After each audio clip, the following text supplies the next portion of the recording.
கதை சொல்லணும் அப்படின்னு ரத்னாகரன். ரத்னாகரன் நமக்கு தெரியும். ரத்னாகரன்னா உங்களுக்கு தெரியும் யாருன்ட்டு. கடைசியில கதை சொல்லும் போது தெரியும் உங்களுக்கு. அவன் என்ன பண்றான்னா வேடுவன் தொழில் பண்ணிட்டு இருக்கான். வேட்ட தொழில வந்து சரியான பணம் சரியா வரல. ஆனா என்ன பண்றான், வழிப்பறி பண்ண ஆரம்பிச்சிட்டான். போற வரவங்க எல்லாத்தையுமே திங்ஸ் எல்லாம் பிடுங்க ஆரம்பிச்சிட்டான். அப்ப அந்த வழியா ஒரு ரிஷி ஒருத்தர் போயிட்டு இருக்காரு. ஒரு ஒரு ஏதோ பேக் கொண்டு போயிட்டு இருக்காரு. போகும்போது அவன் பிடிச்சிட்டான். பிடிச்சிட்டு, ஏய் சாமி, பணம் எல்லாம் எடுத்து வச்சுட்டு போ அப்படின்றான். சாமி, என்கிட்ட பணம் எல்லாம் ஒண்ணும் கிடையாது, ஏதோ ஓலைச்சுவடி தான் வச்சிருக்கேன், என்கிட்ட எங்க பணம் இருக்கு, இந்த வேணா பாரு, பேக்க பாரு, என்கிட்ட இருக்கக்கூடிய ஒரே ஒரு செல்வம் இந்த வீணை தான், இந்த வீணையை வேணா வச்சுக்கோன்னு சொல்றான். இந்த வீணை வச்சு நான் என்ன பண்ண போறேன் அப்படின்னு சொல்லிட்டு அவனை கொலை பண்ண போறான் அந்த ரிஷிய. அந்த ரிஷி என்ன பண்ணாருன்னா, சரி என்ன கொலை பண்றதுக்கு முன்னாடி நான் உங்ககிட்ட ஒரு கேள்வி கேட்கிறேன், அதுக்கப்புறம் என்ன கொலை பண்ணு. என்ன கேள்வி? ஏன்பா இவ்வளவு நீ வந்து திருடுறலாம் சரி, எதுக்காக இந்த மாதிரி திருடுற வேலை பண்ற? என் குடும்பத்தை பாதுகாக்கணும். ஓஹோ அப்படியா, சரி, குடும்பத்துக்கு நீ இவ்வளவு கஷ்டப்படுற, நீ பண்ணக்கூடிய இவ்வளவு பெரியமான பாவகரமான செயல்ல உங்க குடும்பம் பங்கெடுத்துக்குமா? அப்கோர்ஸ் பங்கெடுத்துப்பாங்க, என்னுடைய சந்தோஷத்துல பங்கெடுத்துப்பாங்க, என்னுடைய பாவத்திலே பங்கெடுத்துப்பாங்கல்ல அப்படின்னு சொல்லி சொல்றான். போய் கேட்டு கன்ஃபார்ம் பண்ணிட்டு வா அப்படின்னு சொல்லி சொல்றான். உடனே அங்க இருந்து ஓடி வந்தான். சரி இவனை விட்டா ஓடி போயிடும்னு சொல்லிட்டு அந்த ரிஷியை கட்டி வச்சுட்டு ஒரு ஒரு மரத்துல வச்சு கட்டிட்டு அப்புறம் வந்தான், வீட்டுக்கு வந்தான். வந்து அப்பா அம்மா கிட்ட கேட்கறான், அப்பா, நான் வந்து இந்த குடும்பத்தை பாதுகாக்கிறதுக்கு இத்தனை நாள் என்ன பண்ணியிருந்தேன், திருட்டு தொழில் பண்ணிட்டு இருந்தேன், வழிப்பறி பண்ணிட்டு இருந்தேன். அந்த வழிப்பறினால என்ன பண்ண, இத்தனை நாளா உங்களை பராமரிச்சுட்டு இருந்தேன், இப்ப என்னுடைய பாவத்தை நீங்க எடுத்துப்பீங்களா அப்படின்னு கேட்கறான்.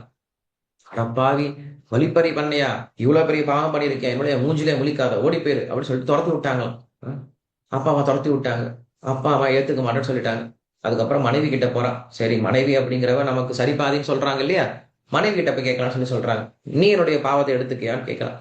அப்ப மனைவி சொன்னாலாம், உங்களுக்கு விஷயமே தெரியாத, தர்மசாஸ்திரம் என்ன சொல்லுது அப்படின்னா, கணவன் செய்யக்கூடிய புண்ணியத்துல 50% மனைவிக்கு தானா போய் சேர்ந்துடும். கணவன் புண்ணியம் செய்ய எவ்வளவு புண்ணியம் செய்யறானோ அதுல 50% மனைவிக்கு போயிடுமா. மனைவி பங்கு பெறல அப்படின்னாலுமே கூட. அதுவே கணவன் செய்யக்கூடிய பாவத்துல எந்த விதமான பர்சன்ட்டும் மனைவிக்கு போகாதான். அதனால நீங்க செய்யற பாவம் எங்களுக்கு வரவே வராது அப்படின்னு அவன் சொல்லி முடிச்சிட்டா. குழந்தைகிட்ட கேட்கிறான். குழந்தை சொல்றாங்க, 12 வயசு வரைக்கும் எங்களுக்கு பாவம் ஒட்டாது, அதனால எங்களுக்கு தெரியாது அப்படின்னு சொல்லிட்டான். அவன் மனம் உடஞ்சு போயிட்டான். திரும்ப அதை சொல்றான் அந்த ரிஷி கிட்ட, சுவாமி, யாரும் பாவத்தை எடுத்துக்கிற மாதிரி தெரியல அப்படின்னு சொல்றான். இப்படிப்பட்ட குடும்பத்தை நீ ஏன்டா பாவம் பண்ணிட்டு இருக்க, அந்த பாவத்தை விட்டு ஒளி. எப்படி விட்டு ஒழிக்கிறது? நான் சொல்ற மந்திரத்தை மட்டும் சொல்லு, உனக்கு பாவம் எல்லாம் போயிடும். என்ன மந்திரம் சொல்லணும் சாமி? எனக்கு மந்திரம்லாம் தெரியாது. நீ செய்யற மந்திரமே சொல்ற, நீ என்ன மந்திரம் செய்வ, நீ என்ன பண்ற? நான் கொலை பண்ணுவேன். கொலைக்கு பேர் என்ன? கொலைக்கு என்ன வார்த்தை? மரா. மரான்னா அட்ரா அப்படின்னு அர்த்தம். அடிச்சு கொலை பண்ணு அப்படின்னு அர்த்தம். மரா அப்படின்னா கொலை பண்ணு அப்படின்னு அர்த்தம் சம்ஸ்கிருதத்தில்.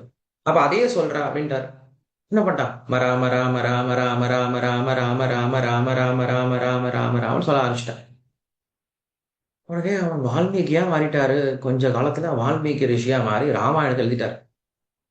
இதெல்லாம் பார்த்துட்டு இருந்த பார்வதி தேவி கேட்கிறான் சிவபெருமான் கிட்ட, சுவாமி, அவன் வந்து மரான் தான் சொன்னான், ஆனா அவன் எப்படி வால்மீகியா மாறினாரு, இவ்வளவு பெரிய ரிஷியா எப்படி மாறினாரு அப்படின்னு கேட்கும்போது சிவபெருமான் சொல்றாரு, பகவான் எப்படிப்பட்டவர் அப்படின்னா, பக்தர்கள் என்ன சொன்னாலும் அதுல நல்ல விஷயங்கள் மட்டும்தான் பகவான் கேட்பாராம்.